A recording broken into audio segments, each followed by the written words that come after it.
All right, we might get started.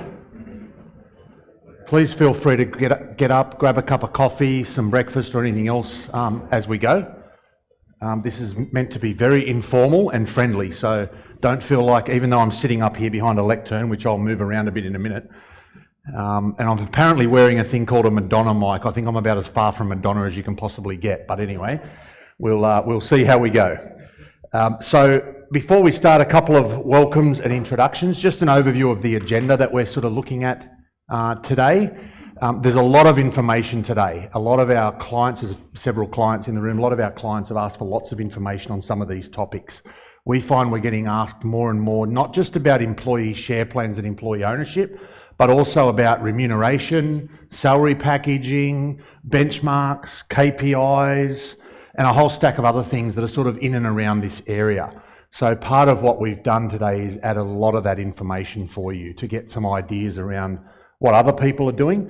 As I said, there are several clients. We'll do a bit of a straw poll in a moment with a show of hands. There are several clients in the room. There are several people that are thinking about implementing an employee share plan, and there's several people I know that are, accountants and other advisors as well within the room. So firstly, welcome. Thank you for coming along. We also have about 80 odd people online as well, all around Australia, just joining in remotely today. So you'll hear me occasionally asking them for questions as well. I'm not talking to myself. There are a number of people online, and we'll try and make sure they can ask questions as well. On that topic, there are sections, at the end of each section there's time for questions, but please don't feel like you have to wait. If you have questions on the way through, or something you want me to explain, or something that wasn't clear, please just yell out, throw your hand up, interrupt me, it's fine, and we'll make sure we answer any questions that you've got on the way through. So just by way of sort of a show of hands, if you already have an employee share plan or you're already a client with Succession Plus, just put a hand up. Yep, so there's 4 or 5 of those people. We might call on you later on just to have a chat about how it works. If you're an advisor, so an accountant, lawyer, financial advisor, business coach, any others? Yep, a couple of those. Excellent. And if you're thinking about or looking at an employee share plan or any of this other work? Yep, so there's quite a few people in that group as well. Okay, so welcome, thank you for coming. As I said, I'm a pretty informal kind of approach to this, so if you have questions or you've got something you want to add, comments you want to make, even if you don't agree with me, I'm very happy with that as well. Please just yell out and let's have a conversation. I don't want to sit here and talk at you for 6 hours. That would be very boring for me as well as for you. So it's more about a discussion and some ideas. There are some business owners in the room that have very successful businesses. Some of them have had employee share plans for quite some time, and they can share with you what's worked for them. Others are much newer. So let's get into some introductions. I just want to introduce a couple of aspects of today, talk about some of the key people that you would have been already working with, and then we can move into the sort of the broader content. The first part, you've probably seen this on communication from us, is My Share Plan. And My Share Plan is the app that we use to administer the share plans that we manage. And I'll tell you in a moment, there's a slide that outlines, we're managing about 150 employee share plans at the moment, ranging from plans with 1 or 2 people in them in quite small businesses that just want to lock in key people, up to we've got a couple of plans that have got several hundred employees in them in quite large corporate businesses. The My Share Plan division, if you like, it's a business unit within Succession Plus that is specifically focused on employee ownership in all types. And we'll talk about what some of those different types are later on during the day, so you can get a bit of an idea around how that works. It's part of the Succession Plus offering, and what we're finding is it's becoming more and more integrated into everything that we do. So clients that have an employee share plan will already know you get an annual valuation from us every year, you get a review of the business every year. We're now starting to see lots of those clients engaging with advisors, working on that annual review and valuation, as to the main question being, how do we improve it? Once you've got an employee share plan in place, the main game for everybody in that plan should be, how do I improve that value over time? We call it value acceleration, but how do you do that? Is often a question that most business owners typically go into business because you're really good at engineering or architecture or fixing air conditioners or whatever it might be that you're really good at, not necessarily really good at driving value in a business, because it's a completely different skill set.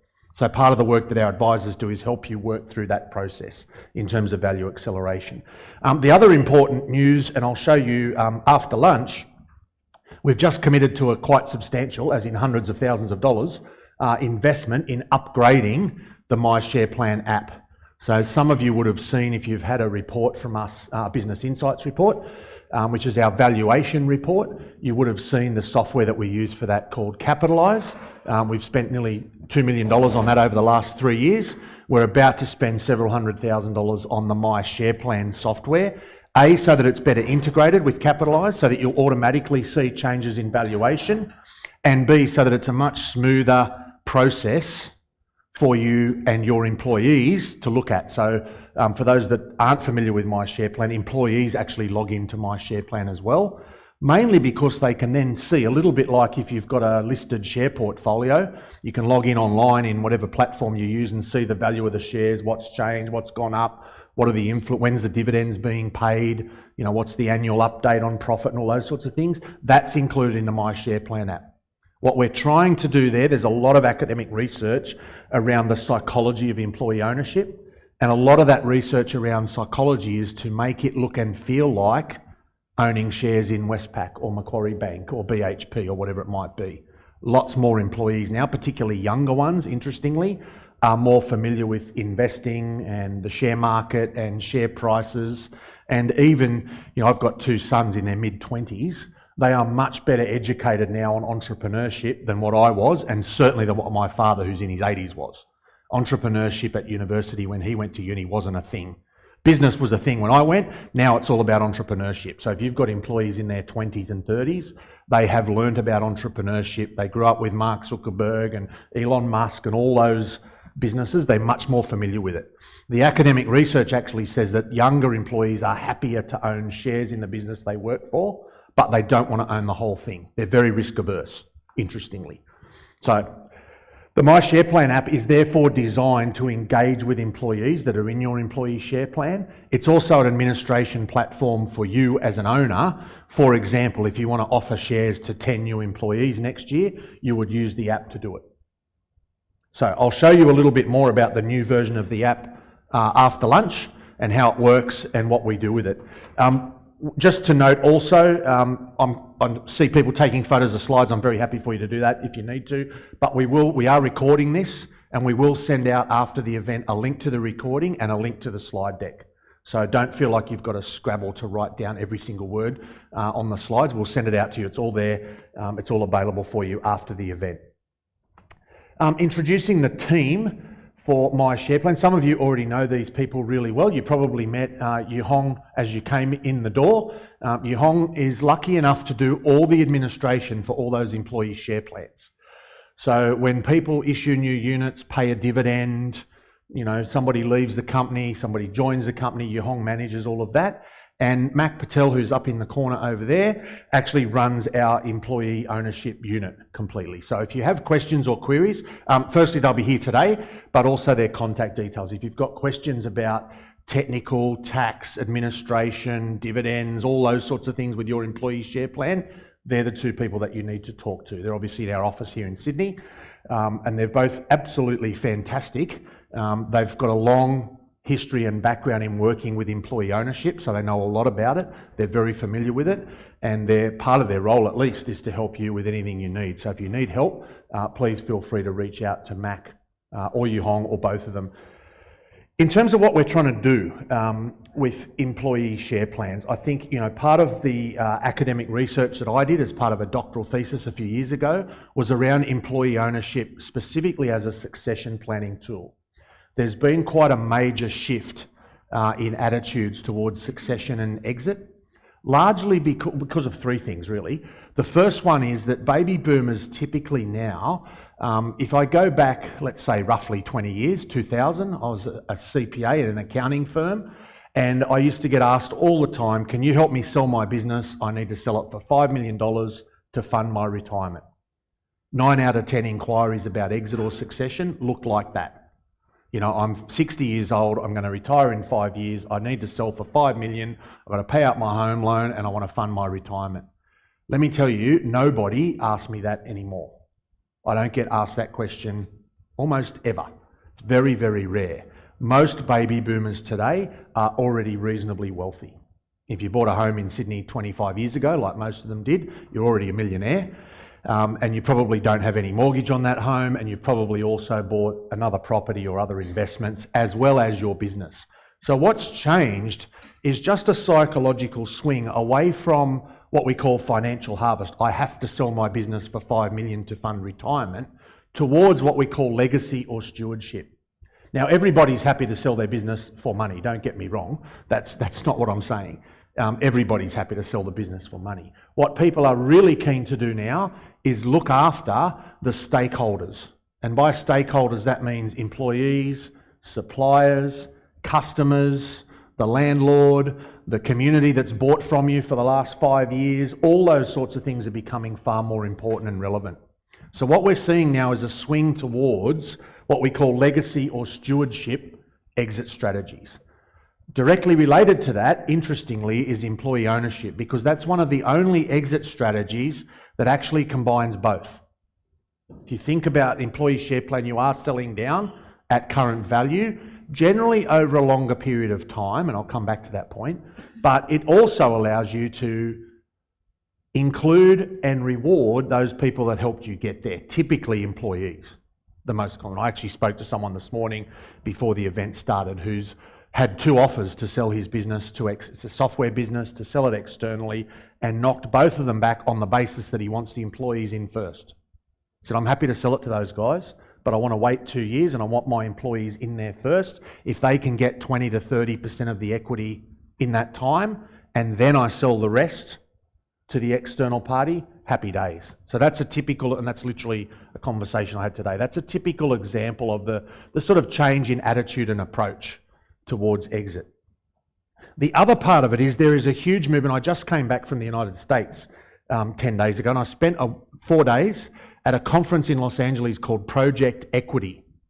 And Project Equity is all about employee ownership and employee share plans, and in the United States they've got a very similar structure to our Peak Performance Trust. It's called an Employee Ownership Trust, and they're promoting that not so much as a business exit strategy, but it's more as a social and wealth strategy, where they've got large organisations, often manufacturing firms, particularly in the middle of the United States where there's still a lot of manufacturing, and they're bringing in employees as owners in those businesses. Now, they're bringing them in to improve performance, to increase productivity, to reduce sick days, all the other things that we all know occur, but also to reward those employees that have been with them for 5, 10, 15, 20 years and have obviously worked pretty hard to get the business to where it's at. Does that make sense? So we're seeing a real change in the demographics. Now, part of our role, I'm not fanatical enough to think employee ownership is the solution for everybody. It's not. Some businesses I have told don't go down that road for these 2 reasons. You should do this instead. So it's not the only solution. But my very strong view is it's part of a solution for a lot of business owners. Unfortunately, worldwide, but particularly here in Australia, it's not as well known. It's not as common. I have regular arguments. I know there's a couple of accountants in the room, Mark. I don't have arguments with Mark. He and I work pretty closely together, but I do have arguments. I had a conversation with an accountant the other day who told his client employee share plans are a really bad idea. They don't work and the tax office doesn't like them. I went, wow. Were you upset by a share plan at some point in a future life? So I simply referred his client to the ATO 25 pages that talk about employee share plans and how they work. And then suggested I give him one of the phone numbers of our 135 clients that love employee share plans. There is still a lot of misinformation and lack of education around employee share plans and how they work. So that's part of our mission, is to make sure people understand what the options are. And when you look at exit options, there's probably 12 different ways, maybe 15, you can get out of your business. Employee share plans is only one. It's not the answer for everybody. So don't think I'm saying you have to do this. What I am saying is you should consider it as an option. And even if you're not using it as an exit strategy, we have a lot of clients who aren't thinking or talking about exiting anything. What they're interested in is, it's a tight labour market. How do I attract, reward and retain good employees? Don't even talk about succession or exit. How do I attract, retain and reward key employees, and therefore help me drive the value of the business going forward? That's actually the underlying methodology. So whether you're thinking about exiting or not, it's all about that. Particularly, we had a massive increase, probably 400%, leading into COVID, as people started to realise their employees were working from home because they didn't have any choice. And it was a really tight labour market because we closed our borders. Lots of people jumped into employee ownership at that point to lock in key staff because it was a real problem. Now, in terms of the rest of the business, just an update for those of you that don't know us and a bit of history. In terms of the business, we are now international. I've just come back from the United States. We're about to open a second office over in the United States. We've already got operations in the UK and New Zealand, and we've got sort of 15 advisors here in Australia spread throughout the country in every capital city and a few regional areas as well. Obviously a few based here in Sydney that you'll get to meet later on today and talk to, and some of our team you may have already met coming through. So really built off the back of, as I said, in an accounting firm 20 years ago, I was asked a lot about, can you help me exit my business? Or even better than that, I have a business, I'm not sure what it's worth or what I can do with it, can you help me? So we started with, well, let's do a valuation and work out what it's actually worth, and then work out what are your options. Can you sell it? Is the business saleable? And those advisors in the room will tell you, we often look at businesses that are for multiple reasons not sellable. They're not ready for exit. And so, as an owner, one of the things you should be thinking about is, what do I need to do to prepare for or get my business ready for an exit? And I often tell people, you'll see on a slide later, building a significant business is all about being exit or sale ready. That does not mean you have to exit or sell. It means you're exit, sale or ready. So you can sell if you want to, but you don't have to. And it's very nice to be in a position where you have that choice. We often see clients where they work with, I had one client in Newcastle particularly, Mark will know this client. I worked with them for 2 or 3 years, maybe 6 or 7 years ago, on the basis of getting their business ready to sell. About 18 months into the process, I walked into their office and I honestly thought someone had died. I walked in and went, oh my God, what's happened? They're all sitting there going, oh, we're so sorry. And what they were so sorry about was that they no longer wanted to sell. So they were quite upset and, you know, we're really sorry, but we're not going to go ahead and sell, because the reasons they were looking to exit the business had now changed. We put in a general manager, we put in an employee share plan, we locked in key staff, we increased their profit, we reduced their working hours, which was a real problem, and after sort of 18 months, I no longer need to sell. So that's part of what we do. In terms of the services that we offer, as I said before, we start at the valuation piece, but then we work through typically what we call value acceleration. My view is, as an owner of a business or an advisor to businesses, one of your key outcomes should be to increase the equity value of the business. And I'll show you a lot more later on about how to think about that and how to make that part of your daily sort of operating model. We're going to hear from someone after lunch from the United States who's going to talk about how that operating model and that equity value acceleration process is integrated in the work that she does. Renee Russo, who's a pretty dynamic speaker as well. So we'll get woken up after lunch with Renee.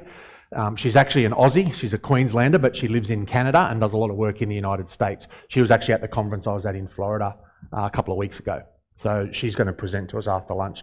And it's really just about understanding, how do you grow the equity value of any business? What is it that you do? Now, the issue with that is, that doesn't happen in a week, a month or 6 months. It's typically an 18-month to 2-year process, and it covers just about every aspect of the business, including operations, but also governance, remuneration models, strategic plan. You know, there's a whole stack of things that we'll talk about as part of that scenario.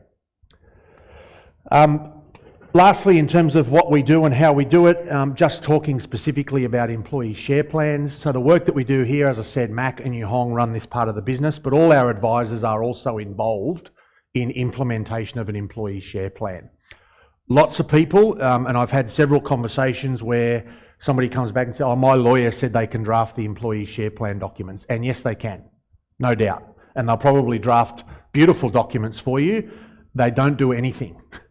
The documents that make up your employee share plan are required for compliance and tax and legal reasons. That's not what makes the plan work. What makes the plan work is 2 key things. One, how we design and customise the rules to deliver a business outcome you're looking for. So I'm going to ask you in a minute to think about, if you went down this road, what is the business outcome you're looking for? Is it an exit? Is it improvement in productivity? Is it reduction in sick days? Is it succession? Is it so that hopefully in 5 years your employees will run the company and you can go fishing or playing golf or whatever you want to do? A few people going, yes please. That might be the outcome that you're looking for. Some others have put plans in with much simpler outcome. I want to reduce sick days. I want to improve productivity, etc.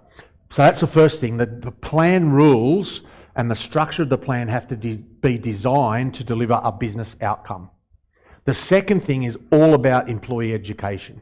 And you'll see, for those of you, most of you have got a copy of a book on the table. In all of those books, I think there's a 21-step process that we use to help businesses prepare for succession or exit. If you look at steps 13, 14 and 15, they're all about employee ownership.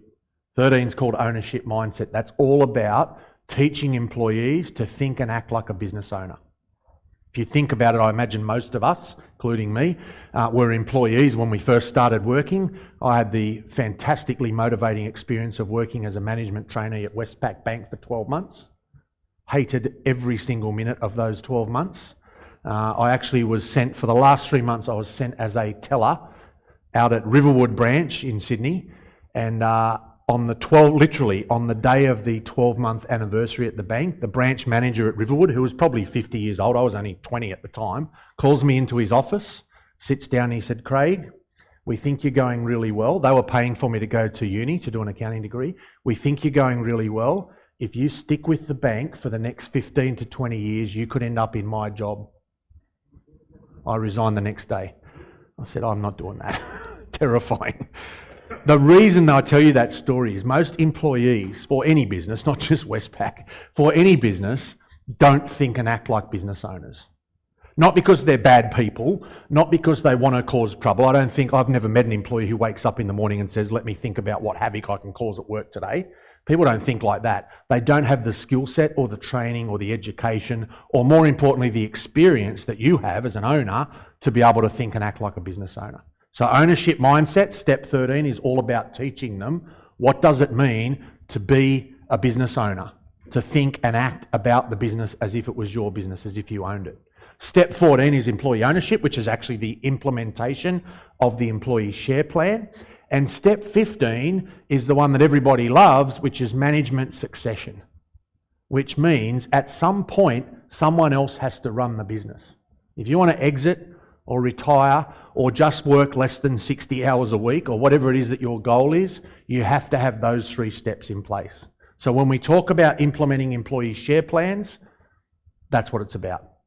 And it's an overall program. It's not a set of documents that get signed and your plan's implemented. Hence the enhancements that we're doing with the My Share Plan app, upgrading that software, adding more interaction and so on. There's a lot of research around how that impacts employees and helps them think about the business as an owner, not just as an employee. Brief introduction to Madison Marcus. I'll introduce these guys just after lunch as well. This is a Sydney mid-market sort of law firm that we do a lot of work with. A few people nodding heads. You may have, if you asked us previously for help in legal areas, we might have introduced you to Eric or Bashara from Madison Marcus. We'll talk more about that after lunch. They're actually going to pop in and say hello, but mid-tier law firm. There's a fairly strong collaboration between Succession Plus, Madison Marcus and My Share Plan, because by definition, all of that work requires legal work. What we often find is when we implement an employee share plan, one of the simple things we do is make sure that all the employees in the share plan ascribe to your existing shareholders agreement. Now, interestingly, and hopefully not too many of you are embarrassed, interestingly, when we ask for that shareholders agreement from most clients, some people don't have it. I've got a firm at the moment who have it, but it's never been signed because they never agreed on the final terms. I've got clients that have got a shareholders agreement that was drafted in 1989, and the people that signed it then are no longer in the business. So how does it work? Is it still relevant, etc.? So that's where we start to collaborate with people like Madison Marcus and people like Mark from an accounting tax point of view to work out what changes do we need to make to that structure before we bring employees in. It's often easier and simpler to make any of those structural changes to either the ownership structure or the legal documents like employee Share plan documents can be done later. The shareholders agreement is actually part of that plan. So sometimes we have to update that as well. And then obviously there's a whole stack of focus around how do we work with business owners to maximise value. Implementing the employee share plan is not the end. It's the start of the process to say, now you've got a share plan, now you've got 5, 10, 50, whatever it is, employees involved in the plan. How do we work with you then to grow the value of that business after that implementation? Probably one of the worst things you can do is just have an employee share plan, bring it in, your business is valued at $10 million and it sits there for the next 4 years. That would be fairly boring for you and for the employees. And you lose at least part of the engagement factor. I'll show you some data later from our software, but by far the most successful employee share plans we have are plans that have grown gradually over time in terms of the number of employees and the involvement in the plan, but most importantly, the valuation of the business. We have a couple of businesses we've been working with for 3 or 4 years where their valuation has more than doubled in that period of time. So that's the same as buying Westpac shares today for $24 and in 3 years' time they're worth $48. That'd be a pretty happy day. So it's about working out how do you improve that value. Yes? In your research, you do the opposite of that, where employees have got everyone's step and then the valuation is actually... Yeah. So I'll just repeat the question so everyone can hear it. The question was about what about the opposite? What if you put an employee share plan in, your value is 10 million today, and in 3 years' time it's now 5 million? And that has happened. There are clients with, not many, there are a couple of clients where they've had either a stable value, there's been no improvement in value, or the value's declined over time. Now that can be quite demotivating. If you've bought, same as if it would be if you bought Westpac shares today at 22 and next year they're 11. The issue there is around understanding what drives that and what you can do about it. And that's where that value acceleration piece is really important. So as I said, it's not pointless, but it's of minimal value just to introduce an employee share plan and leave it. What you need to do is introduce the employee share plan and focus then on the key value drivers. Any one of the clients in the room that have seen a business insights report, we'll have a look at one later, there's about 50 pages of information. About 30 of those pages are around what drives the value of this business, what increases it, and also what decreases it. Now, as an owner, you should be then focused on working on those elements. Now, that's not to say that you can't have a drop in valuation. We have clients, we have a client in a major catering business that's got an employee share plan. Now you can imagine what happened to that business during COVID. No fault of the owner at all. Catering businesses shut down for months and months and months during COVID. And so obviously the share value of that particular business dropped substantially. Now nothing anyone can do about that other than engaging with the employees, understanding you're in it for the long haul and working with them through the recovery. That business is now going spectacularly well. But during COVID, it certainly did not. You know, major issue in terms of no revenue at all. So that does happen. The key thing is, I think, if you're working on the business as an owner and you're the sole owner and you're working on improving the value, you can only do so much. If you've got 5 people working with you or 20 people working with you to improve the value, you will ultimately get a better result as long as they know and understand what they need to do. I think if you think about it, if you go back to your office today and just said to your employees completely unprepared, I want you to help me to grow the value of the business by 10% next year, they're all going to look at you with blank faces, even if they're reasonably sophisticated, educated, financial people. Because it's not that easy just to say, well, here's the 3 things you need to do to grow value. But the Insights report helps you identify what those are, and then the implementation plan shows you which order in terms of priority are the ones that make the biggest difference. There are probably, if you think about it, there are probably 100 things you could do in any business to improve the value. Literally 100 things. 80 of those will make very little difference. They might improve the value by $10,000. 20 of them will make a difference, and 5 of them will make a very, very big difference. And it's about identifying which ones are the key to focus on, and we call them value drivers. So how do we find, and they're different for every business, different for every industry, different depending on the life cycle and the stage of where the business is up to and what it needs to focus on going forward. So part of it is about identifying those key things. Any questions before we move on to research and a bit of an update around some of the latest trends and so on? No questions at all. Okay. Let's rip straight into it. I'm not going to read all this out to you, but I think there's quite a lot of new information. Again, I'll send a copy of these slides out to you and the recording as well, so you can go through all this information. But there is a large movement globally towards employee ownership. And really two scenarios. One is as an exit strategy. So we have a number of clients who are selling the entire business to the employees. What's the problem with that, do you think? There is one problem, one obvious problem. Any ideas? Anyone tried it? I can't see any clients in the room that are doing that. It takes time. So it's a problem. It's not a problem if you're well prepared and you start early enough. If you want to start at 70 to sell the business to your employees, it's probably not going to work. It's not a fast process to exit, generally speaking. The larger your business becomes, the more successful it is, the more valuable it is by definition, and therefore employees typically aren't in a position to write you a cheque for $10 million to buy it today. But if they had 10 years to gradually fund that with some debt and with some other structures that we'll show you later on, then they probably can do that. So it's about time. Now, when I say that's a problem, it's only a problem if you're 70 and then you want to start. If you're 45 and you want to start, you don't have an issue. The other reason that people sell, and that would only be 15% of our clients that are looking to sell the entire business to their employee share plan. The rest of our clients, the other 85%, are selling somewhere between 10 and 50% of the equity in their business to their employees. So it's not an exit strategy, it's retention, productivity, improvement, and rewarding and benefit those employees in the business by sharing in the equity value. Does that make sense? So most of our clients have an equity cap on their plan and they're looking at selling maybe 20% of the business to the employees over time. So that has increased, and it's increased internationally.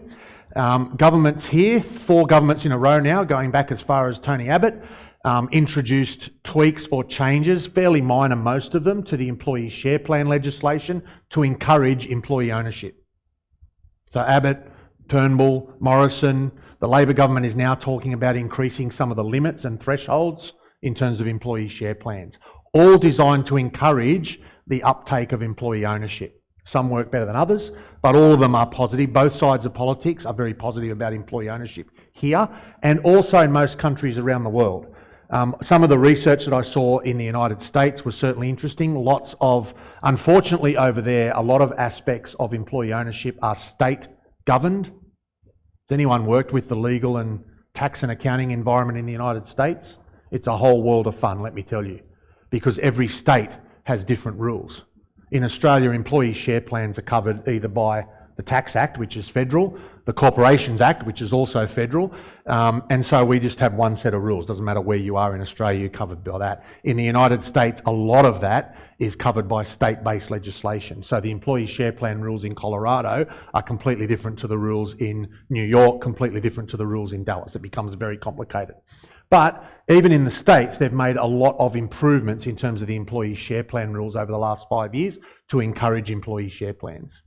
You would have seen possibly in the news recently, if you're interested in this sort of stuff, there's a whole new stack of legislation in the United Kingdom, in the UK, called employee ownership trusts, which is almost the same as our peak performance trust, for those of you that have one of those, where you bring employees into employee ownership through a trust structure.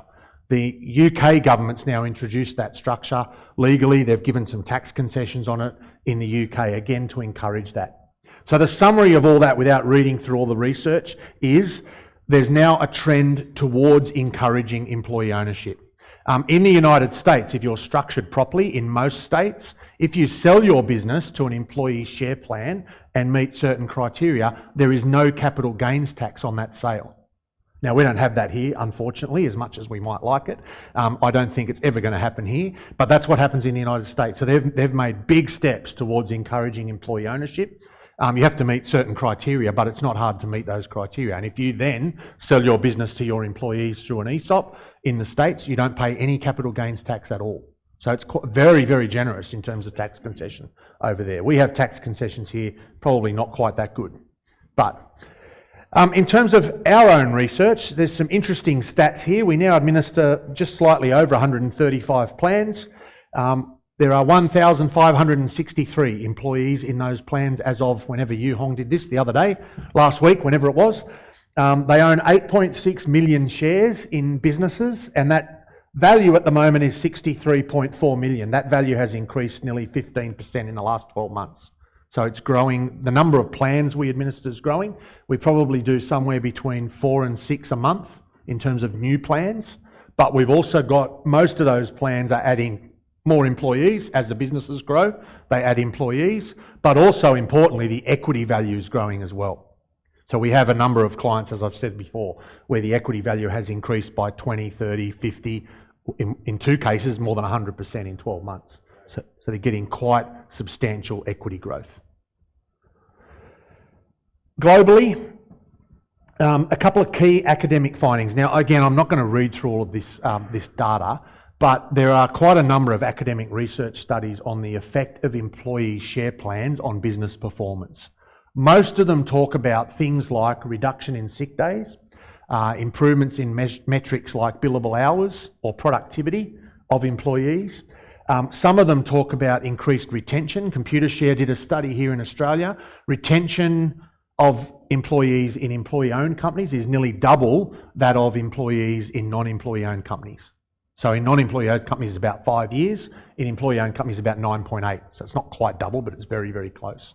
Now that fact alone is a significant financial impact on businesses. If you think about what it costs, typically 40% of a salary, to recruit a new person, train them, lost productivity, downtime, lost corporate knowledge and all that sort of stuff, 40% of a $100,000 average salary, it's substantial. Every time you want to go and replace an employee, it costs a lot of money. So that retention statistic is quite important. The study out of Rutgers University talks about improvements between 9 and 27% in terms of productivity and profitability. So even if it's 9%, that is a substantial improvement. Overall, there's a couple of studies, one particularly out of Harvard. That study out of Harvard said that generally over a broad number of employee share plans, the average improvement is between 3 and 5% above non-employee owned businesses. Now 3 and 5% sounds like a small number. It's a significant improvement. You could think about what difference 3 to 5% improvement on your profitability would make. It's substantial for most businesses. So lots of research backing up what that looks like. Now in terms of the predictions and what I think is going to happen, this is going to grow. Like it or not, agree with it or not, it's going to grow. Most governments around the world are encouraging it, are promoting it, are talking about how to encourage employee ownership. I think also we'll start to see this change with baby boomers, moving away from financial harvest towards legacy and stewardship exit strategies. That doesn't mean, to be really clear, that doesn't mean there's no financial harvest. What it means is financial harvest might be the second goal, not the first goal. Used to be the first goal, now it's the second goal. So, legacy and stewardship, no longer financial harvest. Certainly, as I said before, there is increased awareness amongst employees, particularly younger generations, and they're the ones that I often hear, normally white, Anglo-Saxon, baby boomer males whinging about the fact that you can't motivate those generations. I don't agree with that, by the way. I think that's completely wrong. But there is an increased awareness around ownership, entrepreneurship and business in those generations. Any of you that have got kids that are in their 20s, I know some of you are much younger than that. Some of you are probably old enough to have grandkids in their 20s. But there's a mixture, and that generation is particularly aware of entrepreneurship. However, at the same time, lots of them, something around 75%, are not happy to take on the risk of owning their own business. So where does that leave them? They're interested in entrepreneurship and business ownership and creating wealth through private companies. They don't want to own their own. Therefore, the ability to own a small percentage of someone else's business is quite attractive. Now, the reason I'm telling you that is you can use that as part of your motivation in terms of employees and equity. It's becoming more popular. The next one is obvious. Again, it's a point that a lot of people are not overly excited about. Changes in working environments. We were talking with a law firm yesterday about this exact point. We've got extremes. We've got one client who I was touring through their office about a month ago, and asked them, so what's the story here around work from home and flexible work hours? And you know what the answer was? We don't. Okay, so that was very clear. Their staff are back in the office 5 days a week, 9 to 5. They don't do any work from home. We have other clients that have got quite different levels of work from home, flexible work hours, remote locations, you name it. So I think we need to be aware that's an issue. You also should have a look at things like the new models. So we have a client in Tasmania that has gone to a 5-hour workday. It's actually an accounting financial planning firm. If you type into Google Collins SBA 5-hour workday, there's lots of media coverage on it. It was quite a big topic a couple of years ago. We work with those guys. They've got an employee share structure. They introduced this 5-hour workday. So their employees literally are required to be in the office for 5 hours a day. That's it. They're not required to work from home for the other 3 or do anything else. But when they're in the office, they have some very structured rules around what that looks like. So no one goes out for lunch for an hour. When they have meetings, they started with doing meetings standing up. So they were quick, short, sharp. They had to have an agenda. People had 5 minutes to speak, not 25 minutes to speak. It changed the whole culture. Interestingly, they're an accounting financial planning firm. Most of them have timesheets. They keep all that data. All their productivity metrics went up. They were worried about it going down. If you look at the media articles, it's actually because the owner, CEO, founder, his wife was diagnosed with a serious cancer, and he found he had to spend a lot of time looking after her, taking her for medical tests and so on. And he just simply went, what if other people are in this scenario? I can change it to 5 hours. When I work for 5 hours really focused, I can get more done than if I work for 8 hours and include lunch and meetings and mucking around. Now, I'm not saying you should do that. What I'm saying is there are lots of people around trying these new and different models. 4-day work week is becoming more and more popular. That's starting to become of interest, working Monday to Thursday, probably not longer hours, but more focused hours, and then not working Friday or Monday or whatever it might be. Now, again, I'm not saying you should go away and do this tomorrow, but just letting you know there are a lot of people out there doing this. Why is that important? Because they're competing with you for talent. So if you think about the implications of someone who's offering a 5-hour workday versus you who requires employees to be in the office 5 days a week, 9 to 5, you will lose a lot of times. So just something to think about. And lastly, this point, I don't want to be the guy that rabbits on about AI, but there is certainly a massive movement now in improved productivity and effectiveness of employees. Just a show of hands, who's actually using some sort of AI, whether it's a meeting note taker in Teams, Copilot, Grammarly, Go, yeah. So you can see just in the room, there's probably 50% of people starting to use it. I've got 2 clients now. I've got one that's got one full-time employee internally. Their only role is to look at how they can integrate AI in every single thing the business does. And they're already saving hours. I've been using Copilot now for probably 6 months. I reckon on average, it probably saves me 2 hours a day, every day, literally. It's unbelievable. So just starting to look at what does that mean for you and or your employees. Employees love this. Employees love the efficiency and the productivity and the improvements. We're about to roll it out company-wide, so everyone will have access to Copilot and start using it. So just starting to think about, these are some of the things you probably need to start thinking about in terms of going down this pathway.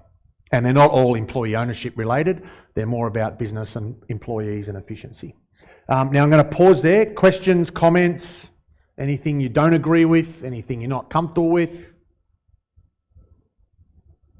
Jeez, you guys are right into this, aren't you? It's all happening. No comments, no questions at all. I've either explained that really well, or you're going, can he stop and we have morning tea? Would the employee be that's got shares in the Yeah. program, wouldn't they become an employee of it? Technically they are, and I'll show you later on in terms of the structure and how we do it, but yeah, one of the things we find is a lot of the issues that were previously management issues, performance management, those types of things, become internal self-policing by the employees, because it's a team-based approach. Everybody's in this together. We all own equity. We all benefit if the business does better.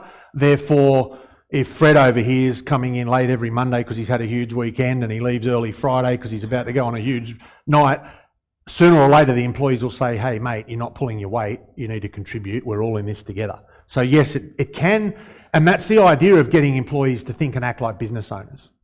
How do I get them to think about the business as if they owned it, not just I'm an employee and I turn up 9 to 5 and get paid and that's all I need to do. If they wanted, if you weren't happy with their performance, you want to get rid of them, they'd still be entitled to a redundancy package. Yeah, so it doesn't change. If you're an employee in an employee share plan, it does not change any of the rules around HR, fair work, dismissals, all those sorts of things. Nothing changes there in terms of the HR relationship, because it's always, and even if you're a shareholder, forget employee share plans, there's two different roles. You're getting paid a salary to be an employee and do your role, even if you're the managing director or the CEO, but you're also got equity, which is about equity, value and dividends. The two are separate.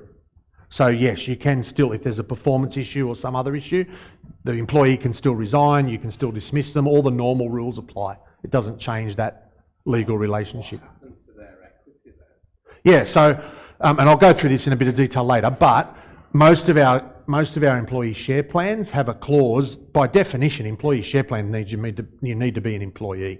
So if the employee leaves, we normally, 99 out of 100 plans, automatically redeem those shares on that day. And then later on we determine what that means in terms of payout and buyback and all those. I'll go through that a bit later on, but yep. You had a question?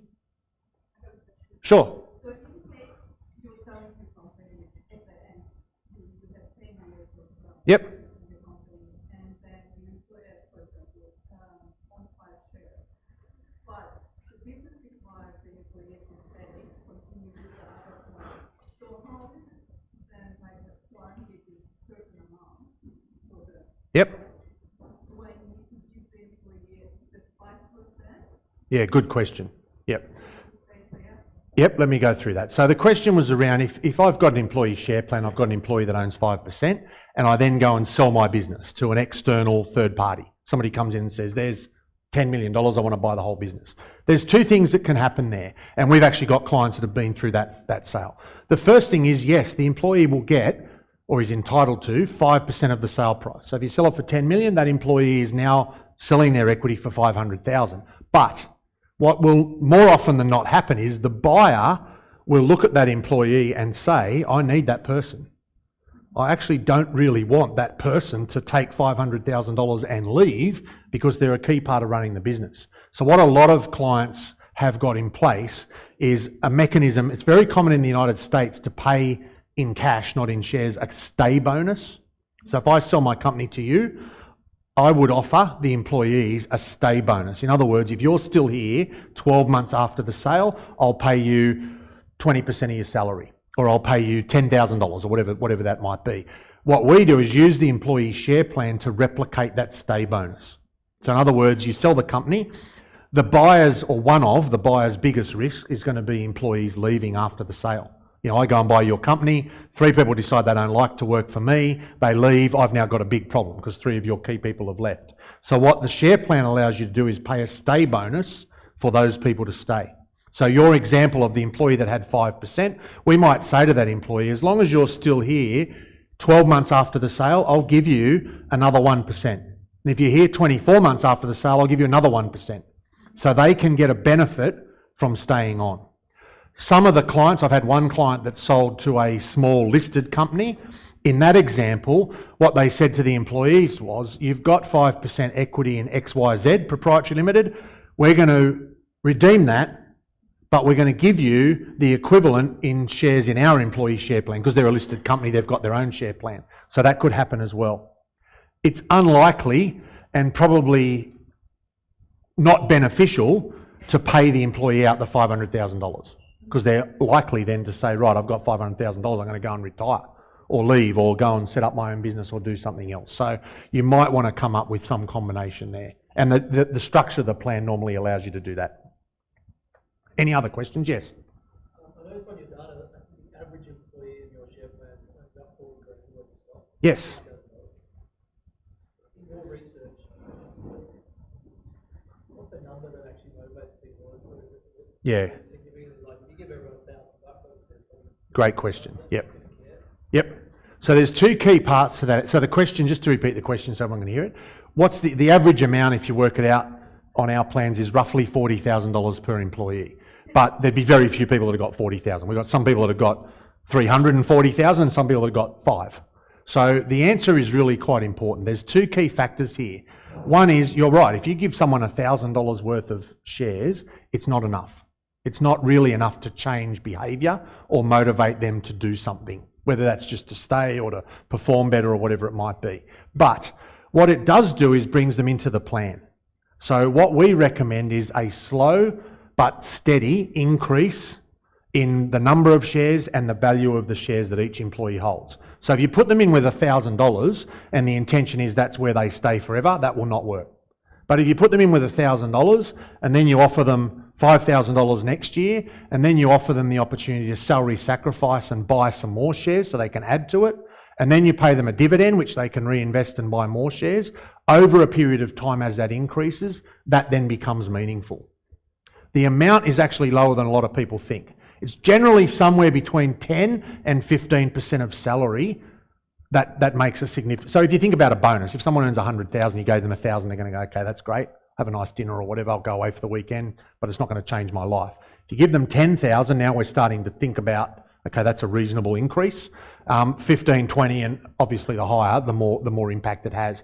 But they're all short term. If you think about just paying a bonus each year, that's a short term incentive. What you want is long-term wealth creation, and that is regular contributions. So if somebody, I've had 20 clients, I reckon, say, well, I want to give 10% of the equity to employees, let's do it now. And I said, no, don't do it now. Do it 2% a year for 5 years. It definitely works better to do it gradually over time, accompanied by additional top-ups. That might be the employee buying shares, salary sacrifice, profit share, whatever the contributions are, and an increase in the share price. It's not much benefit having, as I said, shares in Westpac Bank if the price never changes. And you never get dividends. So there's two things. Share value needs to increase. Contributions need to be regular but not massive. They don't need to be massive every year. And you start to pay dividends on those shares. That's when it really clicks in with employees about ownership. That's when it changes. So gradual but steady increases in the amount of shares that they own, gradual and steady increases in the share price, and then starting to pay dividends, which is new income they didn't get before, will basically, those three things combined will incentivise employees in terms of the plan. Yeah. How much work into the efficacy of these plans by industry? Because I imagine, to say, like a professional services firm, people understand it, but Josh and I just invested in a sort of Sunworks supplier in Darwin, and I imagine sort of tabling this with blue collar employees might sort of fall on deaf ears. Vis-a-vis kind of short-term bonuses. Yeah. And so you do get that. There is, and it's not just blue collar. You know, I've done professional services firms where people say, well, hang on a minute, I'd rather get a $5,000 bonus than $5,000 in shares. There's a lot of education in long-term wealth, you know, tax incentives around the share plan, franking credits on dividends. So we have a large client in Western Sydney that has a sheet metal business, and we implemented that share plan, it'd be nearly 10 years ago now.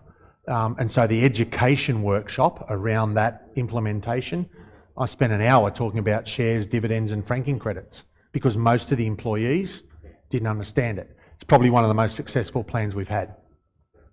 But it's education and it's a slow build. And I think those people typically, and lots of employees, are quite sceptical at the start. You know, I've literally had employees ask me when we run those workshops, what's the catch? Yeah, where's the trick? What are they trying to do here? Why are they also want to know, so that's part A, what's the catch? Part B is what's in it for me. Forget the company and productivity and anything else, what's in it for me? So it's about education around that process. 3 to 5 years in, there's a huge benefit. So let's move on, and that question sort of leads into remuneration planning. There's a fair bit to cover in this particular section. This is something we're getting asked about more and more and more. Not just the employee share plan, but remuneration. I have said to a number of clients, you need to fix your remuneration structure either before or as part of the implementation of the employee share plan. Now we don't actually, this is not an employee share plan specific topic. We've got a lot of work with other clients who haven't even got an employee share plan to solve their remuneration structures. I think people, this is a generalisation, business owners typically are pretty weak in this area, to be honest. What I find is the noisy, squeaky wheel gets attention. I looked at a remuneration plan from one of our clients the other day. He has a large number of commission-based agents. They are all paid differently. There's about 15 in that business. There aren't 2 that are paid on the same structure. And I said, what on earth goes on here? Oh, this guy threatened to leave. This guy, you know, wanted to go and work for the opposition. This guy, da-da-da. All different reasons. But what happened is now you've got this REM structure that's just a mess. Some of them are paid retainers plus a commission. Some of them are paid commission only. Some of them are paid commission with an override because they're looking after other staff. Some of them are paid commission above a threshold, which is higher than the commission everyone else gets. Bottom line is, he is now absolutely terrified to do anything with his remuneration structure because if his staff talk to each other, he has a very big problem. I'm earning 40%, you're earning 50, he's earning 60, I'm earning 55, but I'm paid 10,000 a month retainer. Like, it's a mess. So I think owners generally are not great at doing this. So what I'm going to take you through is a process that we use to evaluate the existing REM structure and some ideas about how you might fix it. There's some things you can do to actually tidy this up.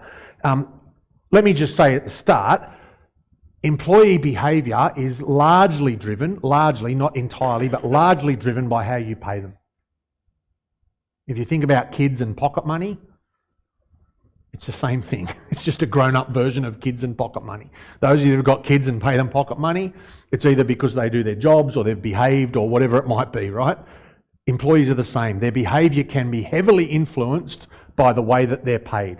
So I'm going to talk through some of the key areas, have a look at some of the data and so on, and then we'll talk about what you can do. Now, the first thing is, if you haven't done this, this is exercise number 1. You need to benchmark your salary or remuneration structure against industry averages. We subscribe to a stack of databases that have got all this information. I'm going to show you an example for a client in a moment where we did some detailed salary benchmarking for them. And what it shows is, are you over or underpaying people? What are you paying in terms of fixed salary, short-term incentive, long-term incentive, equity incentive or other? And how does that compete in the marketplace? Does that make sense? It's a tight labour market. I don't talk to a client ever that says, I've got this problem, I've got so many employees coming to me, I don't know which ones to pick. Everyone's saying, I can't get enough staff. Talking about strategies for graduate programs and recruitment programs and incentives and, you name it. It's a tight labour market. So how we pay people will influence the way that they come in. The first thing is just, what is salary benchmarking? It's a comparison against your competitors, ideally same like for like, apples for apples comparison. If you're a financial planning firm that turns over $3 million in Sydney CBD, your salaries will be different to a financial planning firm in Tamworth that's got 2 people. It will be different benchmark. So you need like for like comparison. And secondly, it's all about how do I attract and retain talent based on what I pay people. Now, how do we do that? There's a couple of key things here to look at. Certainly, variations. There are lots of variations here. And I'll show you an example in a moment without getting too technical, but some of the factors that you need to consider when you do salary benchmarking. Interestingly, there are lots of additional conditions, benefits. When we talked before about 5-hour work days, work from home, flexible work, we're going to talk after lunch about salary packaging, which is becoming bigger and bigger. The actual salary number is not the only metric. So if you're looking at an employee saying, well, I'm an accountant, a mid-level manager in an accounting firm in central Sydney, I'm paid $100,000, and there's someone at Parramatta paid $100,000, they may not be the same. So that's the first thing to notice. It's not just the headline number. It's all the other things that drop out of that. Do I work 5 days and 5 hours a day? Do I work 4 days a week? Do I have a 9-day fortnight? Do I have 3 days a week at home? Do I have travel? All those sorts of things come into the factors as well. Certainly starting to look at also, if you look at all the employee engagement surveys, Salary is in the top 5, but it's very rarely the top 1. It's often about work conditions.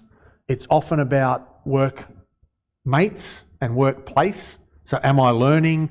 Am I encouraged? Am I working with people I like? Am I working in a nice office? Is it really difficult to get to work? All those sorts of things are in the top. And then any ideas what number 1 is? As of last week, I looked at one of these surveys. Any ideas what number 1 is for most employees? No, it was. During COVID, it's dropped off a little. It's still in the top 5. Flexibility. Any others? Yeah, Andrea's right. So career pathway and professional development is still number 1. Most people still want to accelerate their career, still want to learn more, still want professional development. They want to know that there's a pathway to them becoming more senior, a manager, whatever that might be. Let's have a look at then an example. Now this has got a lot of data in it. This is a oh, that's a nice spelling, isn't it? Financial services. This is a financial planning business, Central Sydney. This is an example of a salary benchmarking exercise. This is a section out of our report to this particular client. There's no names on here, obviously, but you can start to see this is a high-end financial planning business. So high net wealth clients, premium service, high touch, high contact. And you can see we've basically been able to rank low, median and high quartile in terms of remuneration for these various roles within that business. Now this business employs roughly 30 people. So we looked at all those people and said, well, if you are the head of this particular financial planning business, the low mark would be $416,000 a year, the medium 450, the high 494. If you are therefore offering 350, you're not going to get this person, or you're not going to get a good person.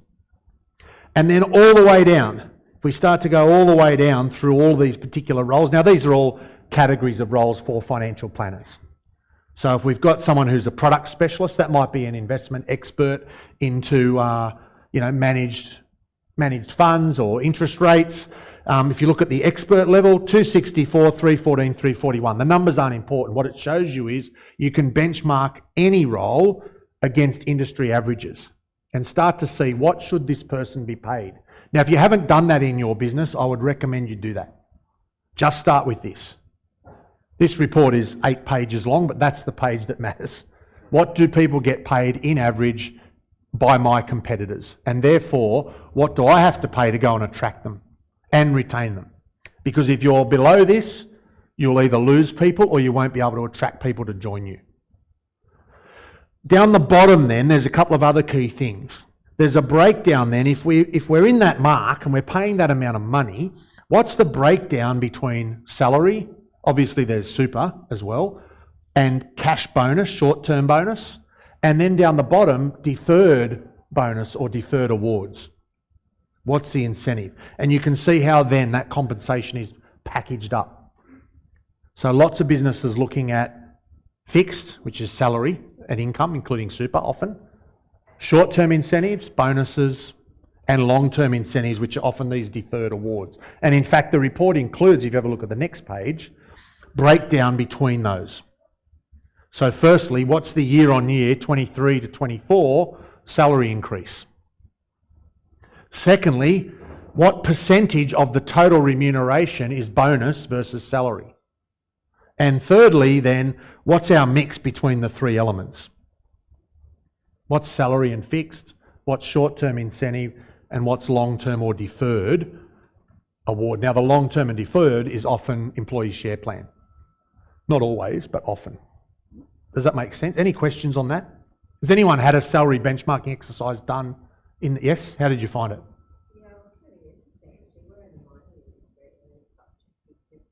Yes. Yep.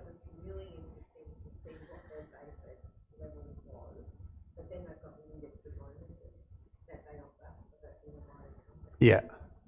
And that's what this sort of report will show you, because if you don't offer that and your competitor does, they're likely to end up there.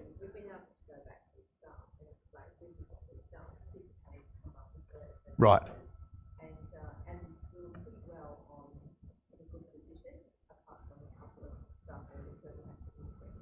Yep. Yeah, great. Anyone else? Okay, worth doing. If you haven't done this, yell out, let us know, and we'll get you the data, or we'll show you how to do the report, etc. And we can help you then restructure what you want to do, because it's very difficult to change remuneration unless there's a lot of really good communication around how and why you're doing it. We often use the employee share plan implementation as a trigger, an excuse is not the right word, but as a trigger to reevaluate salaries, bonuses, packaging, work conditions and everything else. Then we start to look at, we've talked about salary and benchmarking, what else can we do or can we add? What we're seeing now is people are getting really creative in these areas. As the competition for talent is so tight and it's so difficult to get people and keep people, what else are people doing? So starting to think about what can I do for staff in terms of not just paying more in terms of salary. What are people doing? Before I show you some of the things that I've got, what are people doing in this space? What are people offering? What are you doing in terms of extras or benefits for employees? Any examples? No one's doing anything? Yes? We're actually doing quite a few things. I'm at the point now where I'm concerned I've created an entitlement attitude. Yep. So we're giving, depending on their level, we're giving an education bonus to help with their professional development. Right, excellent. So at tier level 1,000 and managers at, teams, depending on the level, and up to that 4,000. Yep, great. I bet that's popular, is it? They're starting, we've only just implemented it Yep. at the end of last year, so they're starting to Yep. think about it now. So we've got that. We've also got productivity incentive on their base salary at the moment. Yep. Flexible working hours. Work from home. Yep. You're doing plenty. It's good. We're doing a lot. Yeah, you're in a tight labour market, right? I mean, most people are. Yeah. Yep. I spoke to an accountant last week, actually in Queensland, who'd lost 3 staff to mining companies, and he said 2 of them are driving trucks. They love it. He reckons they absolutely love it. He said they're earning more money than I was paying for them. They never have to deal with a client. They got their headset in, listening to a podcast, driving a truck. Now, for me, I don't think that's all that exciting, but We've got 5 this year already. there you go. We're talking about 40,000 and up. Yeah, wow. Interesting. Just on that, what strategies have you seen yourself as well to sort of retain talent in those? There's a lot of businesses that we look at for some reason or another in WA. There's always that gravitational pull towards the mines, and we've seen some pretty funny solves for it over the years. But just Yeah, I've got some examples here, so we'll go through them. Anyone else doing something different other than? No. Yep, additional leave days. That's becoming common. Yep. I've got one client that has a thing called a me day, so employees are allowed to take, without any justification or reasoning, 1 day per month, and it's called a me day, and they can do whatever they want. They just say, next Thursday is my me day. They're only allowed to have 1 per month. They can't accumulate them and have 4 in a row or anything else. But they can just take a me day and go and play golf, or go and take the kids to school and watch their swimming carnival or whatever it is. There is an online question first, and we missed it earlier, is that what could be the pitfall of having an employee share plan? Say that again. What could be the Pitfall. What could be the problems? Yeah, look, we don't see many pitfalls. I think there's 2 potential issues or risks with them. Firstly, introducing them too quickly and giving away too much equity too quickly. Secondly, not educating employees about what the plan is, how it works, what the benefits are and what's in it for them. And thirdly, I'll add another one. Thirdly, implementing it and leaving it. Just implementing it and saying, okay, I've got an employee share plan, now it's done. You have to implement it and then focus on building value over time. And online participants are also curious about the question and knowledge shared by the participant here. Okay. If you don't mind, shall we pass the mic around, or Yep. Craig, you repeat the question before you answer them? Yep, we've got a couple of mics here, so we can exactly. work out. So how to if we could pass the them around. mic around. Yep, cool. Okay, so let's have a look at sort of some of the key things. In terms of what we call salary enhancement, these are the sorts of things we're starting to see. So health insurance and wellness programs. Some examples from our clients that I know of. We've got clients that bring in a group called 3-Minute Angels, I think they're called, that come in and do a at your desk 3-minute neck massage. I'm just telling you what people do. I've got others. I know one client's got a Pilates/yoga instructor that comes in at 7:30 in the morning. They all put out yoga mats in the boardroom and do a yoga Pilates session and then go to work. So they're examples. I've got numbers of clients that are doing group walks or things like that, where they've got a prize for the most steps during the month of May, for example, where the employees are encouraged to get together and use their watch and compete on who's doing the most steps, or riding the push bike the furthest distance, or whatever it is, all around health and wellness. The simple versions of that right now, there's lots of people doing flu shots, paid for and sponsored by the employer, coming in. Now, there's obviously a benefit there that hopefully that means less people get the flu during the year, or it doesn't get as severe, so you have less sick days, but it's also an employee benefit. And any other wellness program. I know some people are paying for subscriptions to, there's an app called Headspace, which is like a mindfulness meditation type app, where the employer pays for that employees can actually access and use. So they're just some examples there. Paid time off and leave policies, we sort of talked about that. Me Days is a good example of that. I have a daughter-in-law who works for a major corporate. They do, I think, a day a quarter working for any charity they want. They get paid their normal salary and they can just say, that day I'm working for the Smith family or the whoever they are, and go and work at that charity, doing whatever it is that the charity normally does, but they go and work there and it's paid for by the employer. Obviously, supplementing leave. One of the things I'm seeing fairly regularly now is additional purchased leave, where people can say, okay, well, I'm happy to have 6 weeks leave a year, and I know that means, I'll buy that leave, basically. I get 4 weeks, I'll buy another 2. Or I'll have 2 weeks leave without pay, or whatever that might be. Professional development, we've already talked about that. I can't underwrite this enough. This is a constant request. People are always keen to learn more, develop more, get promoted, upskill themselves, etc. How do they do that? And can the company sponsor that, pay for that? My example 20, 30 years ago in Westpac, they paid for my entire uni degree while I was there. Didn't work all that well because I left, but you get the idea. Short courses are also quite common. Is an EAP considered a salary enhancement or a benefit? Yeah, so the question was, is an EAP considered a salary enhancement or a benefit? I guess depends how it's implemented and so on, but yes, it could be. Absolutely. Some of the others, retirement or pension plans, so additional savings into, this is huge in the United States. They have a thing called a 401k, which is kind of similar to our superannuation model. And you'll see people advertising for jobs. Employing an accountant, the salary's 80,000, 20% additional contribution to a 401k, which means I'll put more money into your retirement fund for you. So that's huge in the United States. Not as big here, but you do see that kind of involvement. We talked about flexible working arrangements. So either working from home, working remotely, flexible hours, people coming in late, coming out, etc. I worked for a chartered accounting firm in Pyrmont, who I won't name, and the managing partner's wife was the practice manager, and she was literally standing at the front door between 8 and 8:30 and writing down, Craig West got here at 8:25. Start time's 8:30, that's okay. But if I got there at 8:31, she was all over me. And then she'd stand there again at 1 o'clock, because lunch hour was 1 till 2. And she'd check that I didn't leave at 12:58, that I left at 1:02. And not only that, she'd check that I actually had my jacket on, because it was company policy if you went out for lunch that you had a jacket on. And she would literally check that and make sure I was back before, what a great working environment that was, I can assure you. Fantastic.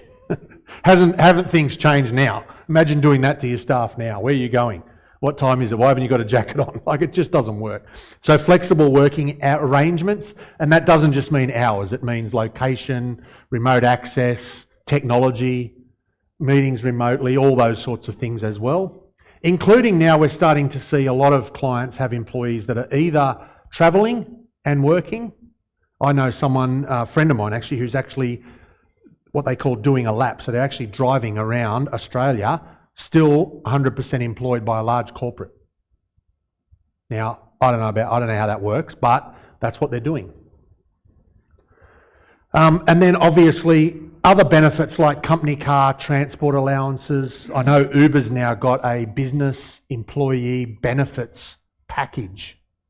So you can, and I'm not here to give FBT advice, Mark will help you with that if you need it, but sounds complicated to me. But you can actually enrol an Uber account, you give all your employees access. Now, if they use it to travel from your office to a meeting, obviously it's a travel expense for the business and they need that, but they are also able to use it to get home from the local pub at 11:30 p.m. on a Friday night when they've been out for drinks. Because A, you know they're going to get home safely, it's covered by Uber, they don't have to pay for it, etc. As I said, the FBT implications of all of that I'm not going to go into, but just starting to see lots of different arrangements. I know one client in Queensland, has a shared vehicle, I think, is it called Lyft? Yeah, shared vehicle available 24/7 for employees. It's actually parked at their office, and if you want to use it for the weekend because you're going to go and drive and go on a holiday to the Hunter Valley and taste wine, you can take the vehicle, you just have to book it. Now that sort of stuff didn't exist 10, 20 years ago, so just starting to see what people are doing in terms of enhancing the benefit. Let's talk through some sort of real, I won't read all these out, but you can start to see some of these different arrangements that people are putting in place. You start to see a lot of, the one down the bottom there, discounts on gym memberships.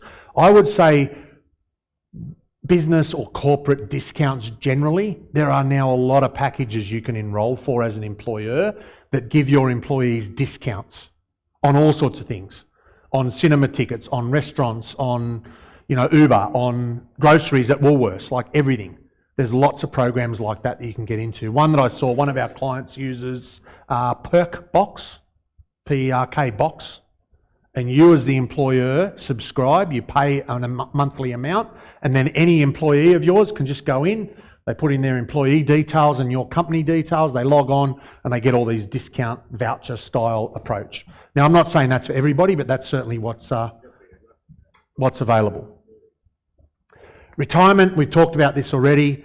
Lots of people matching contributions or super contributions, topping up super contributions, increasing those sorts of things. Paid time off and leave. We're starting to see now lots of different categories of leave. People where instead of just having 4 weeks annual leave, there's lots of other different categories. Family support, carers leave, parental leave rules have changed substantially over the last few years, but also lots of other unpaid leave, purchase leave. Leave donation programs is one I saw for a client the other day, where you can actually donate some of your leave. The example I was given was somebody who was going through a divorce, kids, custody arguments, all sorts of hassles, and other employees, work colleagues, donated some of their leave to that person as a means to support them. Interesting. I haven't heard of it before, but it was pretty interesting. Flexible working arrangements. Just starting to look at some of these. I mean, we're probably used to most of these now, but certainly adjustments for childcare, transition program. There's a whole stack of different offerings here now. There's new, and I think the messaging here is, look, there's 100 different things on all these slides. You can't do all of that clearly, but you have to start thinking about what are the things that employees are really looking for. Do you actually survey them, get them to vote, get them to talk to you about what they're really looking for in terms of meeting those particular needs? Again, we've talked about professional development, so I don't need to go through that.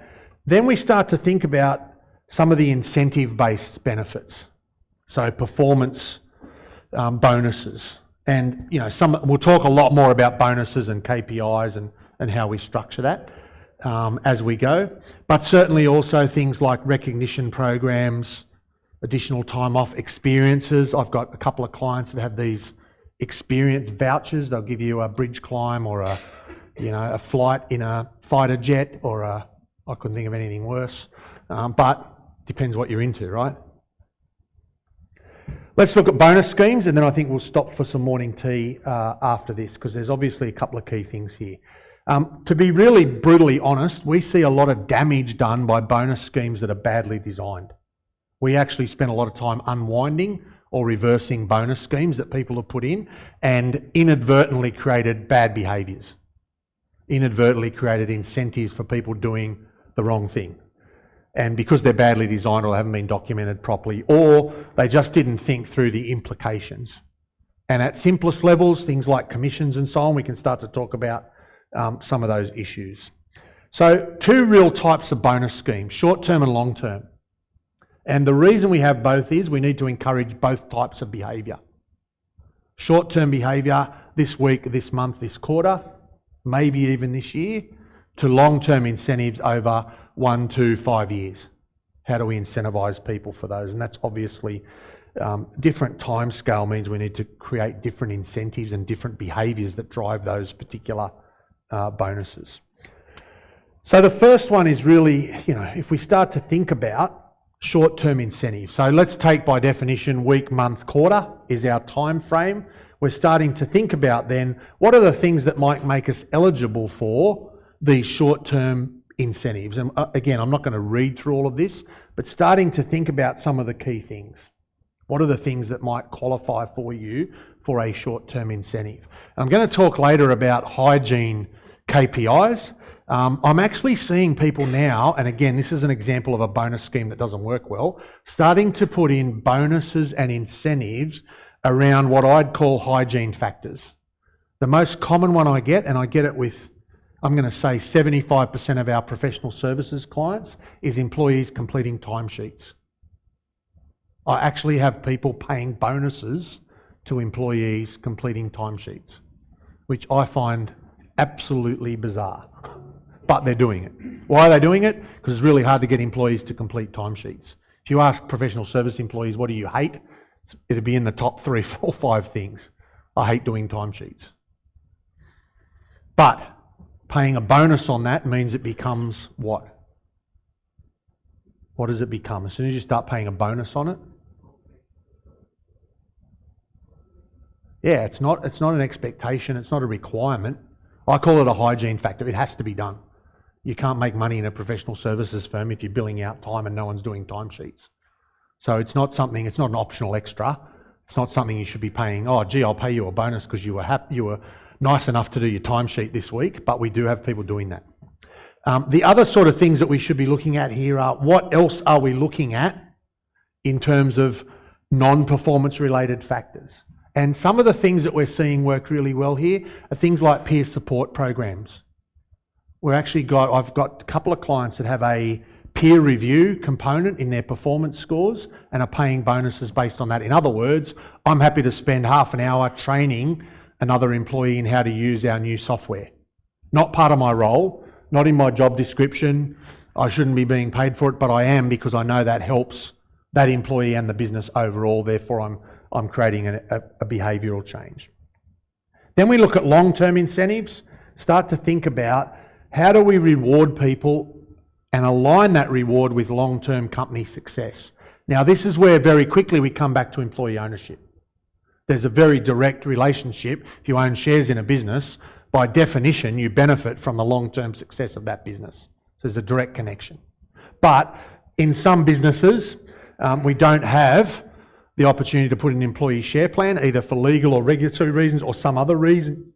Then how do we do that? And there's a whole stack of things you can do here. So just starting to look at, again, we're trying to get an alignment between the company's goals and the employees. And we're creating a financial reward to incentivise that alignment. So how do we do that? What are some of the key things? Starting to think about, in terms of these long-term awards, what are the performance incentives we want to encourage? How do we communicate that? There's got to be a very clear and transparent method. And I think this is one of the things we see with a lot of bonus schemes. One of the reasons a lot of bonus schemes don't work is because they're discretionary. And you sit down and ask employees, tell me how your bonus scheme works, and they cannot tell you, which means it doesn't work because they don't even understand what they're getting or why. And I was actually an internal accountant for a business in the fashion industry for about 2 years. Owned by a very well-known, very wealthy Jewish family here in Australia. The Friday before Christmas, he would sit down with the P&L, with a wad of cash and with a list of employees, and he would then allocate that cash amongst all those employees, entirely discretionary, put them in envelopes, write the names on the front, and he'd walk around and Happy Christmas. And literally, this is 20 years ago now, and literally hand out cash. So I would get an envelope literally on the Friday before Christmas. You'd get an envelope, Craig West written on the front, you'd open it and go, oh, wow, there's $2,000 cash in here, that's pretty good. And then I'd start to go, is it pretty good or not? Did the guy sitting next to me get 2,000 as well, or did he get 5? And if he got 5, why? Because I reckon I work harder than him. And if he got 2, then how are we working out who gets 2? Does he get 2 because he plays golf with the same guy every Saturday and I don't? And what attachment is there to any particular behaviour or performance that I undertook during that year that equaled $2,000 in that envelope? No idea. And the answer was, because I was the accountant working all this crap out, how that was allocated, it was entire discretionary. The owner sat down and thought, oh yeah, that guy's a good bloke. Yeah, he's not so good, I won't give him as much. Or he really annoyed me last week when he did X, I won't give him much this year. What that creates is completely negative behaviour. There's no bonus or incentive in that, other than people saying, okay, I got $2,000, happy days. I'll go and buy a nice Christmas present. It just doesn't work in terms of behavioural change or alignment with the owner's behaviour. So the communication, obviously, fairly important, and then obviously things like the compliance and administration of those plans. Then how do we tweak them? Start to think about, what we see a lot of people doing now is deferred bonuses. So starting to think about not paying $2,000 at Christmas, but saying, well, you've got a $2,000 bonus, and in fact, if you're still here in 12 months, I'll pay you $3,000. I'll increase it to 3, and if you're still here in 2 years, I'll increase it to 5. Or it might be a $10,000 bonus, I'll pay you $5,000 today, and I'll pay you another $5,000 in 12 months, assuming that you're still here. If you're not still here, you don't get the deferred bonus. That does create a bit of a retention mechanism. It's not ideal, I wouldn't say, but it's got a retention mechanism built in. And then starting to look at some of the things down the bottom. What do we do with that deferred bonus? How do we protect it? What happens if something changes in the company's environment? How is that treated in terms of taxation and part of the rest of the compensation? It may well be not fantastic from a tax point of view to defer that bonus into next year when you've got a higher salary and a higher tax bracket. That may actually not help you. So just thinking about how that works. Performance metrics and bonus amounts. We're going to spend a fair bit of time on KPIs shortly, both business and individual KPIs, because I think that's a really important thing to get right. But then starting to think about, where do we get this correlation between the key performance metrics we're trying to drive and the bonus payments we're trying to make? And this obviously all comes back to the employee share plan at the end of the day. How do we match those on the way through? How do we adjust those metrics when things change? What do we need to do there? Including both qualitative and quantitative methods. So that might be a peer review survey, where we survey 4 or 5 people that work with you in your team or your department to find out about your behaviour at work. How do you support other people? How easy are you to get along with? How supportive are you when they have problems, etc., etc. And then lastly, looking at regular feedback and constantly updating and changing if we need to. If the plan's not working, if employees aren't getting benefit from it, it's then about 2 things: asking them, how's it work and what we need to do, and then making changes where required. If we need to update it, then we need to update it. 2 more things. Comparison of bonus schemes with industry standards. Again, going back to the salary benchmarking, we need to make sure what we're doing is competitive in a tight labour market. So if you are competing to recruit architects or accountants or anything else, other people are looking to recruit the same people. What are they offering? What else are they paying? What bonus schemes have they got? What wellbeing or benefits programs have they got? And how do you compete? Again, it comes back to benchmarking, but it's also starting to look at best practice, industry innovations. I've just done a major survey in built environment for Macquarie Bank, and one of the things we surveyed was around what bonuses and incentive methodologies were used, and there were stacks. There were stacks of variations. People were trying all sorts of different methodologies to try and attract and retain people. So just being aware that there's a lot of different things out there, and how do we include them in what we're aiming for. Then, retention. So last 2 topics. The first thing is, how do we make sure our bonus schemes equal or deliver employee retention? Has anyone worked for a major bank? No? So let me tell you what happens in major banks. They wait till the end of the financial year. Some banks' financial year is March, most of them is June. You will see, if you ever look at the Fin Review or job ads online, banks are recruiting heavily in October. Any idea why? Yeah, they get to the end of the financial year, they calculate their bonuses, they pay them in September, and guess what happens? A stack of people resign. They literally wait. They may well be sitting there now going, I hate this place, I hate working here, I hate the guys I work with, I am out of here, but I'm going to wait till September when they pay me my bonus, and then I'm going to resign. So that bonus scheme actually creates the opposite of what it's trying to do. It actually creates, and so if you're recruiting banking talent in October, bring it on. There's plenty of them around, but everybody's recruiting because everybody's resigned. Yeah. In your experience, I started my career in investment banking, so I know that dynamic very well. But especially when you get more senior, they would retain Yeah. a bigger portion of your bonus for 30 years, so you're always leaving that. What do you think's the right amount between kind of an STI cash component and more of a long-term deferred amount that's keeps people but doesn't piss them off too much? Yep. As you get more senior, you're quite right, there's more and more retained. So the question is around, how much is paid out, how much is retained. In large corporates, as you get more senior, particularly things like banks, they will retain some of the bonus. So if you're owed a bonus of $100,000 and I give you $100,000 today, you'll wait a week and then resign, and you'll go and move jobs and you take the bonus with you because you've already been paid. If, however, I said I'll pay you a $100,000 bonus, you'll get $50,000 today, $25,000 in 12 months, and $25,000 in 24 months. The research says that's not enough retention to keep you in your job. If you already hate the job, you'll say, okay, I'd like to get 100, but I'm going to get 50. I'll wait, I'll get the 50, I'll resign, I'll go and find a new job. So the question is about what's the ratio there. What tends to work is a third, a third, a third. So a third paid up front, a third 12 months, and a third 2 years. But let me tell you, that is entirely dependent on that employee and their level of pissed off. If you're really pissed off, it doesn't matter how much you're going to retain. All right, the person's already going to leave. But there is a point, and one of the changes we made in our My Share Plan app is actually to show employees what they're walking away from. So psychologically, if you think about, I'm getting a bonus of 33 grand, that's a fair bit of money for anybody. I'm happy to take that, but I'm walking away from 66. That starts to become, geez, that's a fair bit of money to walk away from. If that was 100 or 200 or 500, most people will go, I'm not walking away from $500,000. That's a lot of money. Surely that's a negative though, isn't it? I think you're walking away anyway. Absolutely. No, absolutely. So the question was, that's a negative anyway, isn't it? If people are looking at it going, geez, I'm walking away from that, they're already thinking about leaving. Now, I have told 100 people, if you've got employees that want to leave, let them leave. If they're not happy working for you, they're probably not doing a good job, they don't enjoy their job, which is your point, I think, then why are we trying to retain them?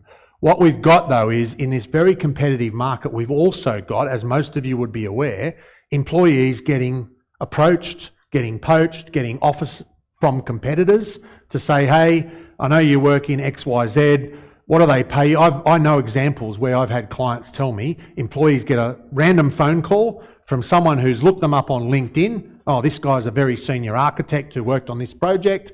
Ring them and say, hey, what do you earn today? 125 grand, no problem. Start tomorrow, I'll pay you 150. That's common. People are actively poaching staff. In that scenario, that's where, geez, if I leave now, yeah, I'm going to get 25k more salary, but I'm walking away from 60. Then maybe that's enough to keep them in that sort of scenario. I agree with you. If they're already pissed off, hate the joint and want to leave, I don't think the bonus is going to keep them there, and you probably don't want to keep them there in your scenario. But I think the third works well. We are seeing now also people extending the term. So instead of it used to be 12 months. Get half of it now, half of it in 12 months. We're seeing people doing a third, a quarter, 20% over 5 years even. I think that's starting to get a bit far out. People going, I'm not staying here for 4 years just to get 20 grand. So I think we've got to be really careful how you balance that. Did you have a question? You see anyone shift from cash bonus to ESOP to kind of solve that? Because yes. ESOP, it's growing and paying you dividends. Yep. Yeah, so that's a really good question. Have you seen people switch from a cash bonus to an ESOP? We would have 50 clients that have done that, where they had some kind of bonus scheme, cash bonus, deferred bonus, short-term, long-term, both, whatever, and they've actually changed from that model to an employee share plan model. And again, it's about the education. Yeah, and getting rid of the bonus completely. Yep, a lot of our clients have done that, where, you know, the cash bonus, I think you mentioned it before, the cash bonus becomes an expectation. I think you used the word entitlement. And there are lots of academic studies where, you know, if you earn $100,000 a year and you always get a 20K bonus, first year it's a bonus, second year it's, yep, I was expecting that. Third year, if you don't get it, there's a big problem. Even though it was a bonus, it's now it's an entitlement, to use your word, because it's now just part of your salary. Yeah, I get a $20,000 bonus. So actually, my salary is 120 grand. So if I don't get it year 4, I've got a big problem. I've already spent it. I know it's coming. I actually earn 120, not 100. It's an entitlement, to use your word. Therefore, it's not working as a bonus anymore. It's part of their salary. Changing to an employee share plan and getting rid of that bonus, we'd have 50 clients that have done exactly that.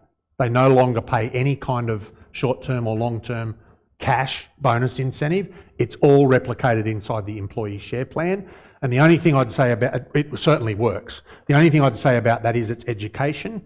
And there is often a short-term cash flow gap. So if you think about that example, $100,000 salary, $20,000 bonus, I'm no longer going to pay you a $20,000 bonus. I'm going to put the $20,000 into an employee share plan.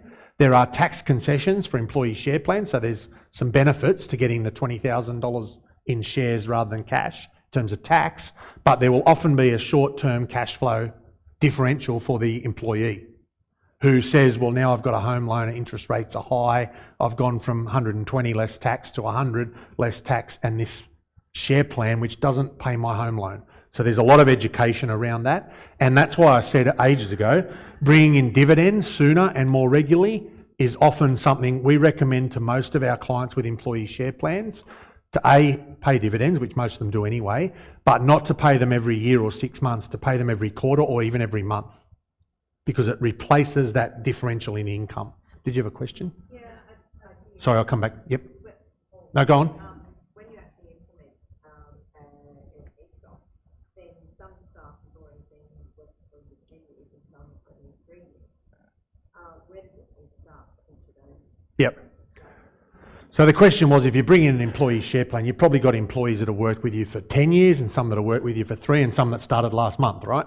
So how does that work? So some of our plans have an upfront incentive, like a loyalty reward, where we might say, well, each year we're going to make a contribution based on performance and profit and a few other things, which I'll go through later. But upfront, day one, you've already been here 10 years, I'm going to give you $10,000 worth of shares. And if you've been there 3 years, I'm going to give you $3,000 worth of shares. So it's almost recognising that longevity of service up front and accommodating it within the share plan. Not everyone does that, but a lot of clients do that. Some of our clients, I'm thinking of 1 or 2 particularly, in the original formula for how they allocate shares to employees, they included years of service as part of the formula. So naturally then people that have been there longer end up with more shares. And I'll show you some of those formulas after lunch. Last point here. Sorry. Just going back to the question, where the employee decided to leave the company and Yes. had all these bonuses, and 3 months pass by, the bigger boys maybe gives them the same bonuses, whatever, but he decided it's actually not the company for me, and in 3 months' time want to return. So how would you deal in this situation? Do you give the same bonuses again to keep this employee? Or do you punish them and say, hey, doesn't work this way, so you need to really to stay with us for a certain amount of time to receive these bonuses again, or how like it? Yeah, so generally, and I mean, I guess that's a question around the individual circumstances. Why did that person leave? Why did they come back? You know, how valuable are they? There's a whole stack of different things we could think about there. But one of the key things would be, you know, there should be a qualification period. So even in our share plans, I would say 99% of our share plans, you can't join the share plan day one.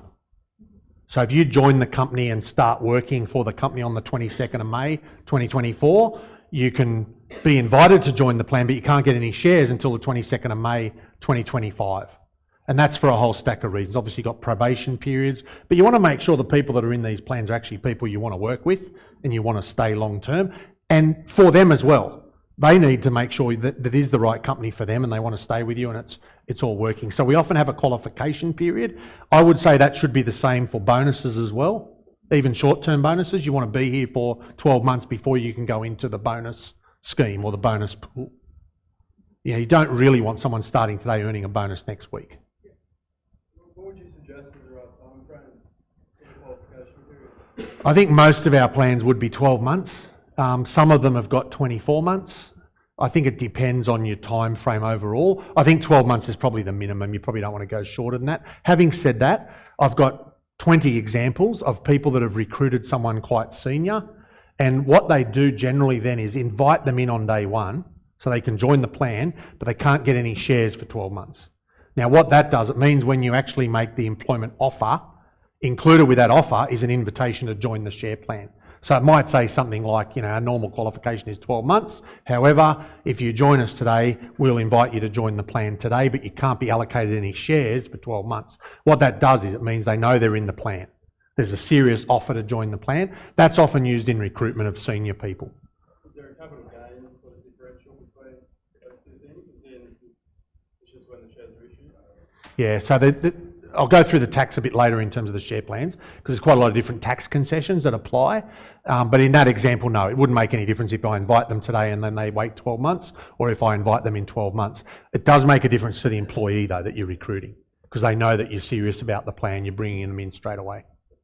Does that make sense? Any other questions? What happens if there's an employee that wants to be part of it, and the people already in the program, or the employer doesn't want it, and it's already how do you deal with that? Yeah, so that's a good question. So what happens if there's an employee that wants to be in the plan, but either the other employees or you don't necessarily want them in the plan? I mean, in my view, that is the best conversation to have. If I've got someone coming to my office saying, Craig, I want to be in the employee share plan, but X, I haven't qualified yet, or my performance score's not high enough, or, you know, whatever it is, why haven't you invited me? That's the conversation I want to have.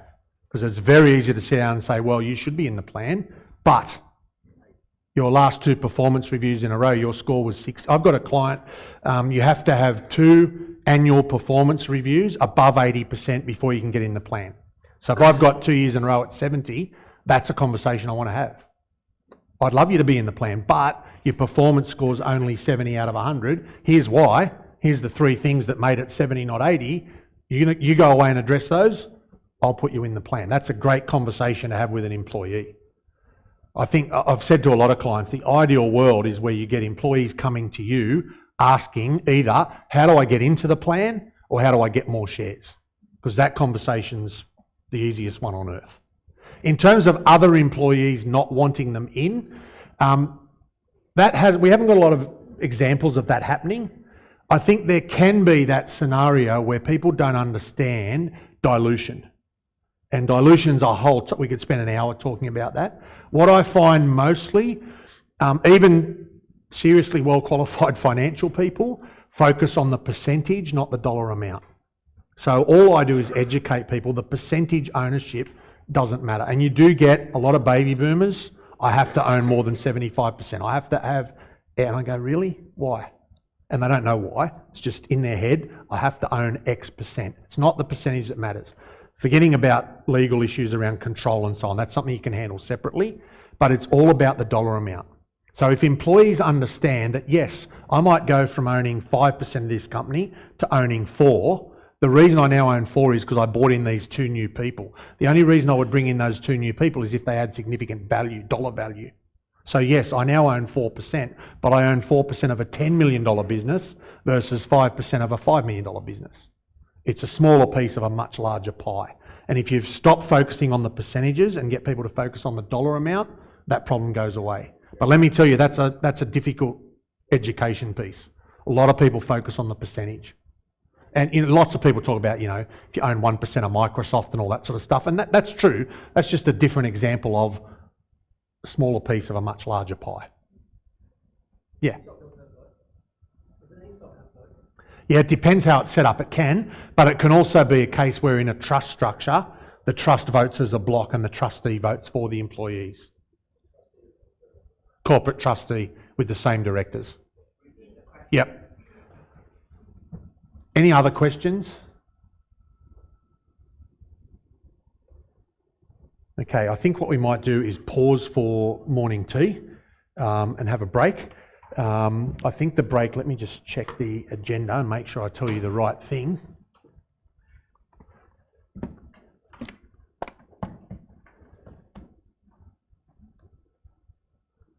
Any other questions while I just check timing and so on and make sure we've got the right information?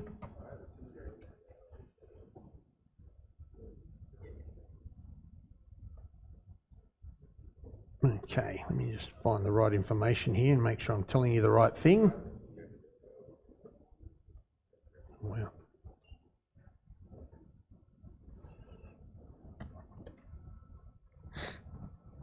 A little bit more material to cover before we break for lunch, but I'm just checking in terms of the timing to make sure I'm not sending you out there for lunch when there isn't any, because that would be pretty rude. Okay, let me just keep going for a little while we get that sorted. It's only refreshment out there. The pastry is still out there. So if anyone Lunch wants to hasn't stop, arrived yet. grab a coffee or anything else, we've been going for a little while. Let's have a 10-minute break. Come back Yeah, at 12. I think it's a good idea. 10 Grab minutes coffee, breaks. pastries, toilet break, water, whatever you want to do. And we'll come back in at 12. We'll just pause there for a sec.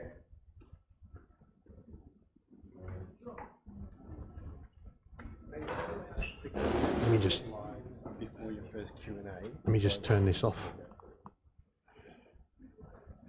Or at least take it off. Okay. So I don't ask any questions that you've already covered. Yep, we'll send them out to you. I was hoping to maybe have it during the break. Well, what did you cover before the first? Just an overview, ESOP research, that sort of stuff. So, but I will send them all to you so you've got them. Yeah, enough, mate. You've got meetings every